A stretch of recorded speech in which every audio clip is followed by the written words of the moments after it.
ફાકીના કારણે જે પાન અને પિચકારીના ફાકીના કારણે જે તમે પિચકારીને થૂક મારીએ છે તો એ આખા રેલવેમાં એ પિચકારીની થૂકને સાફ કરવા માટે રેલવે લગભગ 72 કરોડ રૂપિયાનો ખર્ચ કર્યો. ત્યારે હવે ત્યાર મને એમ થયું કે આ લોકો ભલે બધા કમાય છે, ફાકી વેચવાળા કમાય છે, ફાકી કાઢવા મજા કરે છે, પણ મને એવું લાગે છે કે કોકની મજા કોકની સજા ન હોવી જોઈએ. દરેક જણ એમ થાય મારી એક ફાકીથી શું, પણ બધા જ જો એમ વિચાર કરો કે પરિવારનો જો મોભી વયા જાય તો કેટલી ખરાબ કન્સિક્વન્સીસ થાય છે અને પરિવારની શું હાલત થાય છે એ તો જેના પર વીતી છે એ જ જાણે. આપણે તો કદાચ કહી શકશું ડામરના રોડ લાલ થઈ ગયા હોય, ડામર તો કેટલો એનો તો ભૂલથી લાગી ગયો હોય તમારા કપડા ઉપર તો એ નથી પણ એ હટતો નથી. હવે એ જ ફાકી આજે હું તમારી વાત આગળ વધારું તો એ જ ફાકી જો આપણા કોમળ શરીર ઉપર એ ફાકી પણ એક જાતનું એસિડ જ પ્રોડ્યુસ કરે છે. તો એ એસિડ પ્રોડ્યુસ કરવાને કારણે આપણા શરીરની અંદર કેટલી બધી નુકસાની થશે. તો એ નુકસાની એવી નથી કે ગઈ અને તાત્કાલિક આપણને ખબર પડી.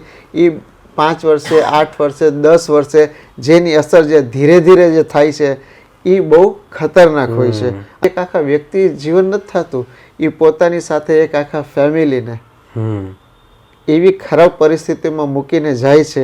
આઈ ન કરે ને ખાલી પોતાની ફાકીની બચત કરી દે તો દીકરાનું એજ્યુકેશન, એનો મતલબ એક દીકરાનું ભવિષ્ય તમે ખરાબ કરો છો. જો 5000ની ફાકી ખરાબ ખાવ છો તમે તો તમારા ઘરના એક વ્યક્તિનું ભવિષ્ય તમે બરબાદ કરી રહ્યા છો.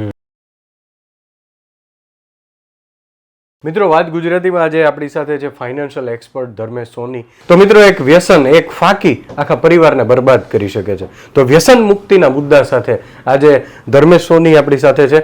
સ્વાગત છે ધર્મેશભાઈ. એક નવો મુદ્દો, એક નવા વિષય સાથે તમે એક સરસ સેવા યજ્ઞ કે એક સરસ વિચાર લઈને આવ્યા છો. શું છે આ વિચાર અને કેવી રીતે લોકોને ઉપયોગી થઈ શકે છે?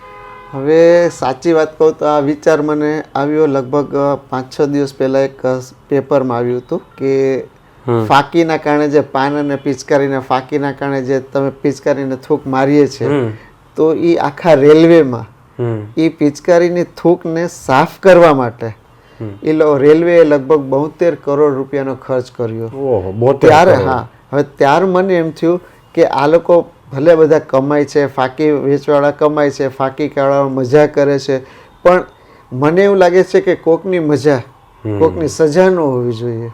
હવે સજા કઈ રીતે, તો તમે વિચાર કરો કે આમ સાધારણ સાફ સફાઈ કરવા હોય ને તો આપણને કોઈ જાતનો એવો ખર્ચો નથી આવતો, પાણીથી બીજી રીતે આપણે બધી વસ્તુ સાફ થઈ જાય તો ઇટ ઇઝ ઓકે, એક નોર્મલ છે. પણ ખાસ ફાકી અને પાનની પિચકારી માટે કે જે થોડુંક જ્યારે ક્યાંય પણ જો 2-5 દિવસ 15 દિવસ મહિનો રહી જાય છે ને તો એ ડાઘ નીકળતા કેમિકલ નીકાળીને એને સાફ કરવો પડે છે. અને એ સાફ કર્યા પછી પણ જે વસ્તુ પર એ ડાઘા પડ્યા હોય છે ને એ વસ્તુની આખી કદાચ તમને એમ કહું કે જેની કુદરતી નેચરલ સુંદરતા હોય છે અથવા જે વસ્તુને જેવી હોવી જોઈએ એવી રહેતી નથી. કારણ શું હતું તો કે આપણે ખાલી ફાકી 20 રૂપિયાની ખાધી, મજા માટે 2 પિચકારી મારી દીધી, ડન, આપણું કામ તો પૂરું થઈ ગયું. પણ કોક એક જણને 72 કરોડ રૂપિયા ખર્ચ કરવા પડ્યા. તો એ મને લાગે એવું. અને આમ થોય આ તો એક કોમન વસ્તુ થઈ, પણ એક ઇન્ટેન્સિટી ખબર પડી કે અત્યાર સુધી કોઈ આ બાબત કોઈ વિચારતું જ નહોતું કે મારી ફાકી આવડો મોટો ખર્ચ કરી દેશે. રાઈટ, દરેક જણ એમ થાય મારી એક ફાકીથી શું, પણ બધા જ જો એમ વિચારે તો જો ન કર્યું તો આ 72 કરોડનો ખર્ચો થયો ખાલી રેલવેને. ઓલ ઓવર ઇન્ડિયામાં મારા ખ્યાલથી મેં સાંભળેલું હતું તો 1160 કરોડ રૂપિયા, એટલે 1160 કરોડ રૂપિયા પાનની પિચકારી ફાકી એના પિચકારીઓને દૂર કરવાના સાફ કરવામાં લાગ્યા. અને એના કારણે બીજા બધા જે પણ જાહેર સ્થળો હોય છે કે જ્યાં મને એમ લાગે કે આપણે બેસીને 5 મિનિટ આનંદ લઈએ, તો બાકડામાં કયો કે જાહેર સ્થળોએ કયો તો પાનની પિચકારીના કારણે કોઈ બેસી શકતું. ધર્મેશભાઈ, ડામરના રોડ લાલ થઈ ગયા હોય, ડામર તો કેટલો એનો તો ભૂલથી લાગી ગયો હોય તમારા કપડા ઉપર તો એ નથી પણ એ હટતો નથી. હવે એ જ ફાકી આજે હું તમારી વાત આગળ વધારું તો એ જ ફાકી જો આપણા કોમળ શરીર ઉપર, ભલે આપણે આમ જોવા જાય તો સ્વસ્થ છે બરું છે, પણ કોમળ શરીર ઉપર એ ફાકી પણ એક જાતનું એસિડ જ પ્રોડ્યુસ કરે છે. તો એ એસિડ પ્રોડ્યુસ કરવાને કારણે આપણા શરીરની અંદર કેટલી બધી નુકસાની થશે. તો એ નુકસાની એવી નથી કે ગઈ અને તાત્કાલિક આપણને ખબર પડી.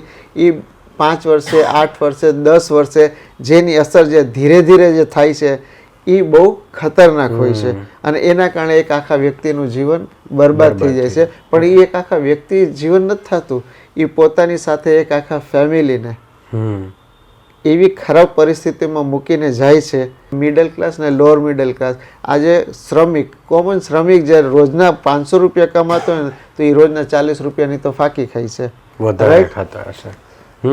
તો એ લોકોને મારે ટાર્ગેટ, મને એમ થાય કે એ લોકો તરફથી જો ફાકીનું દૂષણ રોકી દે તો વધારે સારું છે. અને આ ફાકીના દૂષણના કારણે કેટલી ખરાબ પરિસ્થિતિ થાય છે દરેક પરિવારની, તો એના કરતાં મને એમ થયું કે જો દરેક પરિવારની બહેનો, દીકરીઓ, માતાઓ, પિતા પોતાના પુત્રને, પોતાના પતિને, પોતાના ભાઈને જો ફાકી ખાતા રોકી દે, હું એમ નથી કહેતો આજે કીધું ને કાલથી રોકી દે, રાઈટ, પણ મને એમ થાય છે કે એ લોકો ધીરે ધીરે જો ઓછી કરે અને એ ફાકીના બચત જે થતી હોય છે એ પૈસાને જો એ લોકો મ્યુચ્યુઅલ ફંડમાં SIP તરીકે જો રોકી દેતા હોય તો એની કેવડી મોટી અસર થાય છે. તમને હું એક નાનકડું કેલ્ક્યુલેશન આપું કે દરેક જણ જે જરાક બરોબર છે ખાતે પીતે એ લોકો દર મહિને 5,000 વ્યસન તો કરે જ છે. ચા, ફાકી અને ચામાં કરે છે ને કરે છે, બરોબર છે. તો હું એ લોકોને એમ કહું કે જો તમે એ વ્યસન મૂકી દેતા હોય અને હું એમ ધારું કે તમે ખાલી આ 5,000 રૂપિયા છે અને એ 5,000 રૂપિયા SIP માં કોઈને પણ આપી દો, મારી વાત નથી થતી, ક્યાંય પણ તમે કોઈ પણ મ્યુચ્યુઅલ ફંડ કરી દો, તમે મૂકી દો, રાઈટ. 15મા વર્ષે સાહેબ એ 5,000 ના 35 લાખ રૂપિયા તમને લગભગ મળે. 32-35 લાખ રૂપિયા મળે. મેં રાઉન્ડ ફિગર 35 લાખ કીધો છે, પણ હજી હું તમને કહું કે દરેક જણ જ્યારે કન્ટિન્યુ આ બધું કરતો છે તે લાઈફ લોંગ મુક્ત જ નથી. હું એને 20 વર્ષ લઈ લો તો 20 વર્ષમાં સાહેબ 68 લાખ રૂપિયા થાય છે. હવે તમે વિચાર કરો, એ જ 68 લાખમાં આપણો દીકરો નાનો કે મોટો થાય છે ને, જ્યારે દીકરાનો જન્મ થાય છે તો આપણે એમ કહે છે કે 18મા વર્ષે મારે આને 50 લાખની જરૂર છે એજ્યુકેશન માટે, કાં કરોડની 50-75 જેવી સ્થિતિ, તો 75 લાખ રૂપિયા તો કે લગ્નની જરૂર છે. તો કાંઈ ન કરે નહીં, ખાલી પોતાની ફાકીની બચત કરી દે તો દીકરાનું એજ્યુકેશન, એનો મતલબ એક દીકરાનું ભવિષ્ય તમે ખરાબ કરો છો. જો 5,000ની ફાકી ખરાબ ખાવ છો તમે તો તમારા ઘરના એક વ્યક્તિનું ભવિષ્ય તમે બરબાદ કરી રહ્યા છો. તમારું તો થઈ જ ગયું છે અને કરી જ રહ્યા છો, પણ તમે આવનાર એક વ્યક્તિનું ભવિષ્ય સર્જન કરવાની જગ્યાએ તમે એને વિસર્જન તરફ લઈ જઈ રહ્યા છો. કેવી રીતે તમે સમજી શકતા હોય છે? બિલકુલ. કેમ કે તમે જો ફાકી ખાશો તમને તો અસર પડશે, જો કંઈ ન કરે ના કોઈ એવી આકસ્મિક ઘટના ઘટી તો પરિવારના મોભી તરીકે તમે વિચાર કરો કે પરિવારનો જો મોભી વયા જાય તો કેટલી ખરાબ કન્સિક્વન્સીસ થાય છે અને પરિવારની શું હાલત થાય છે એ તો જેના પર વીતી છે એ જ જાણે. આપણે તો કદાચ કહી શકશું, પણ જે વીતે એના એ જ જાણે છે. તો તમે વિચાર કરો કે પરિવારની આવી હાલત થાય, તમે પરિવારને શું, જેમ મેં તમને વાત કહી કે જો તમે પોતે જ કરતા તો તમે પરિવારને કેવી ખરાબ હાલત થઈ શકે એમ છે. તો એની જ જગ્યાએ તમે ઉલટું વિચારો કે જો હું એ જ પૈસા ઇન્વેસ્ટ જ કરી દેત કંઈક સારી રીતે, બરોબર, તો મારા એક દીકરા માટેનું મેં ભવિષ્ય બનાવી લીધેલું હતું. એટલે એક ફાકી એક દીકરાનું ભવિષ્ય છે, રાઈટ. તમે આને કન્સિડર એકવાર ગંભીરતાપૂર્વક વિચાર કરશો ને ત્યારે તમને આનો ખ્યાલ આવશે.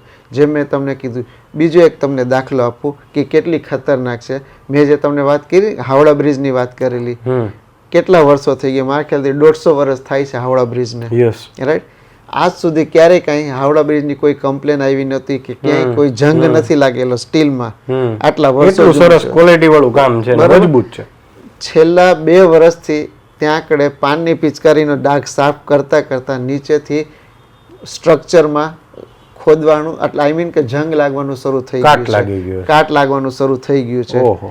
ઠીક છે, સ્ટ્રક્ચર મોટું છે પણ કાટ લાગવાનું શરૂ થઈ ગયું છે. કારણ તો કે પાકી પાન ને પિચકારી, પાન અને ફાકીની પિચકારીના કારણે બંગાળ સરકારને એ બ્રિજ સાફ કરવામાં સારો એવો મોટો ખર્ચો થયો હતો. તો તમે સમજી શકો છો કે આવડા મોટા બ્રિજને પણ ફાકી ખતમ કરી શકે છે. તો આપણા શરીરની સી વાત, રાઈટ. તો દરેક જણ એમ છે કે તમે એ વ્યસન મૂકો. એક વ્યસન તમારું જો મૂકશો તો એક જણનું તમે એક ભવિષ્યનું સર્જન કરી શકશો. તો તમારે સર્જનહાર બનવું છે કે વિસર્જન હાર બનવું છે એ તમારે નક્કી કરવાનું છે. મારા તરફથી તો ખાલી મેં આટલું જ કીધું. આગળ તમે તમારે વિચારવાનું છે કે વ્યસન મુક્તિ જો તમારી થતી હોય તો મારા પરથી એક સારો પ્રયાસ છે કે દરેક જણને હું ખાલી વિનંતી કરું કે તમે તમારું કોઈ પણ વ્યસનને મૂકો, ધીરે ધીરે મૂકો અને એ પૈસાને ક્યાંય પણ ઇન્વેસ્ટ કરો. એક ભવિષ્યનું નિર્માણ થશે. બિલકુલ. તમારા ઉપર છે વાત શું કરવી. કેટલાય ધર્મેશભાઈ, કેટલાય લોકો એવું કહેતા હોય વ્યસન કરતા હોય ને આપણે એને એમ કહીએ કે હવે આ ન કરવું જોઈએ કે તો એ તરત એવું જ કહે કે ઓલા ભાઈ તો નહોતા કરતા તોય એને કેન્સર થયું. તો આવા લોકોને શું કહેશો? હવે આવા લોકોને હું તમને એક વસ્તુ કહું કે તમે કીધું કે ભાઈ આ લોકોને કેન્સર થાય છે, તો કેન્સર તો ઘણા લોકો બીજા લોકોને થાય છે, મોઢાના કેન્સર, રાઈટ, કોઈ પણ કારણ. હવે હું તમને એમ કહું કે મેં હમણાં જ એક કિસ્સો સાંભળેલો છે કે ભાઈ એક જણને ગળાનું કેન્સર થઈ ગયું. હવે નથી પાન ફાકી ખાતો કે કાંઈ ખાતો નથી, તો શું કામ કેન્સર થયું ગળાનું? થોડોક વિષય સમજના આપણે શું કેના કારણે થયું એ ડૉક્ટરને મેડિકલનો વિષય છે. પણ હું તમને કહું કે 100 માણસને ગળાના કેન્સર થતા હોય તો એવા કદાચ આવા 5 કે 10 જ હશે. 2-3 હશે. બરાબર, હું 5 કે 10 ગણું છું, ચાલો. પણ 80-90 જણ જે છે, 90 જણ છે એ તો ગળાના કેન્સર પાન ફાકીના કારણે થાય છે, વ્યસનના કારણે. બિલકુલ. વર્ષોથી ભારત सरकार એમ કે છે तंबाकू खाना स्वास्थ्य के लिए हानिकारक है, सिगरेट पीना स्वास्थ्य के लिए हानिकारक है, राइट.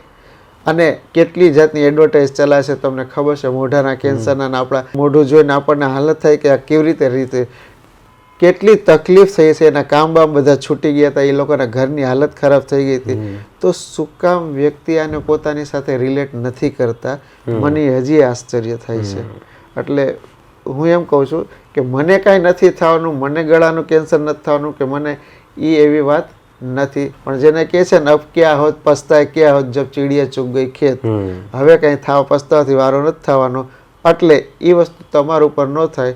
ફરી એકવાર વ્યસનને તમે મુક્ત થઈ જાઓ. તમારા માટે સારું છે, તમારા પરિવાર માટે સારું છે. મારા તરફથી હું જે તમને વાત કરી કે જો દરેક યુવાન વ્યસનને મુક્ત કરી દે તો વધારે સારું છે. અને છતાં મારી એક ખાસ વિનંતી, દરેક નમ્ર વિનંતી કે બહેનો છે, માતાઓ છે, દીકરીઓ છે, તો પોતાના લાગતા વળગતા ભાઈ હોય, પતિ હોય, પિતા હોય, પરિવારના કોઈ પણ મિત્ર હોય, તો એ લોકોને રિક્વેસ્ટ કરે, એ લોકોને આ ફાકીની ખરાબ અસર શું થાય છે, એના કારણે નવા કન્સિક્વન્સીસ શું ઊભા થશે એ લોકોને સમજાવે. એને એક સારા સમય સુધી વળતર બીજા તરફ વાળે તો શું થશે કે આપણે એક જિંદગીનું સર્જન કરશું, નહીં કે વિસર્જન. બિલકુલ. તમારે વિચાર કરવાનો છે, સર્જનહાર બનવું છે કે વિસર્જનહાર બનવું છે, તમારા ઉપર છે. વાહ. તો મિત્રો આ હતા ધર્મેશ સોની. એમણે આજે એક નવો વિષય જે દરેક પરિવારને, દરેક ઘરને લાગુ પડે એવો વિષય છે. તો આ વિષય આપણે વિચારવું જોઈએ, આ દિશામાં કામ કરવું જોઈએ. જો એક ફાકી, એક નાનકડું વ્યસન તમને અમુક લાખો અપાવી શકે છે, જીવનની કોઈ કિંમત નથી, પણ આ એક કમ્પેરિઝનની વાત છે. એમણે એમના તરફથી એક સારો આ એક ઇનિશિયેટિવ છે, તો આપણે એમાં સપોર્ટ કરીએ લોકોને. તો આવા જ કંઈક મુદ્દા સાથે ફરી મળીશું વાત ગુજરાતી પર.